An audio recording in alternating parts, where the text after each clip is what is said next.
I made a game in 5 days.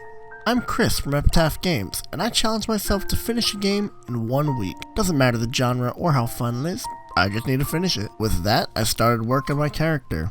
I had already modeled and rigged up a humanoid figure, so I'm just gonna borrow him for this project. First I made an idle animation, then I made a walking animation, created a blend space for them, and hooked it up in the animation blueprint. Next, I modeled and textured a sword, and started working on the character controls. I set up a first-person camera, then made it so we can hold our sword. But our sword is pretty useless if we can't swing it, so I made 2 attacking animations, one for light attacks and the other for heavy attacks. Now we can slice and chop our enemies. Well, once I make them, that is. I decided I wanted to add a dash ability, and I made one that could work in any direction. It works a little bit weird, but once you get used to it, it's easy. Then I gave our sword some attacking collision boxes and set up a robot to just run at me.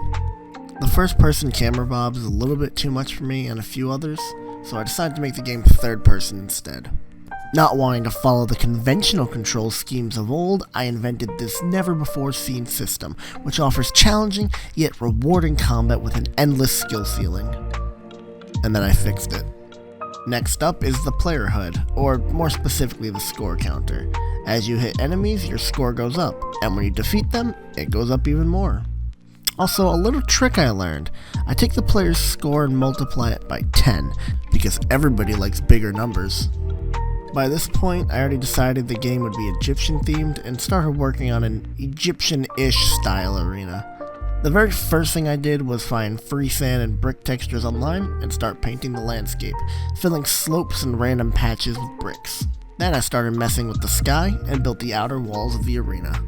Map design isn't usually my strong suit, but I modeled a few decorations like spiky fences and rocks and dotted them about. Once I was happy with the arena, I made the sword pickup, since I wanted you to choose from 3 different weapons. Once you grab your weapon, the game will start and enemies will begin spawning. The second of the 3 weapons being an axe. Slower than the sword, but deals more damage. I also made a flexible enemy spawner that indefinitely spawns enemies for us. The last of the 3 weapons is a spear. Faster hits and longer range at the caveat of dealing less base damage than the sword. It also has a unique jabbing attack. Now we have 3 weapons we can beat up our AI with, but they don't exactly fight back. After what felt like a few hours, I managed to set up the AI to chase us and attack us when they get close. It's not perfect, but it works. I also made 2 new enemy types, small fast red guys and large slow tanky purple guys. Now I have 3 unique weapons and 3 different enemies to fight, but I came up with our main mechanic. At the end of every wave, you switch between picking upgrades and downgrades for your stats. Things like max health, damage, defense, you get it. So every odd wave, you'll pick an upgrade, and every even wave, you'll pick a downgrade. On top of creating a wave counter, I made a counter for how many enemies you still need to defeat before you can go to the next wave. And upon defeating an enemy, they have a 15% chance to drop a heart that will heal you for 50 if you pick it up. When it came to sound design, me and Kira recorded the injury sound effects, and I found everything else online. I'm really bad at writing music, so the menu and battle music are both free songs I found on YouTube. And now the game is mostly done.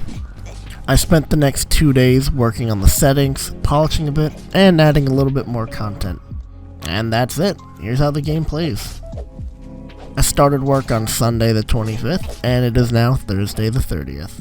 Thank you guys so much for watching. If you'd like to play this game, I'll leave a link to the itch page in the description. If you'd like to see more content, then be sure to like and subscribe. And finally, if you'd like to support me or are interested in Epitaph Games, I'll leave our link tree in the description as well. I have a Patreon open now, and members get a bunch of special benefits.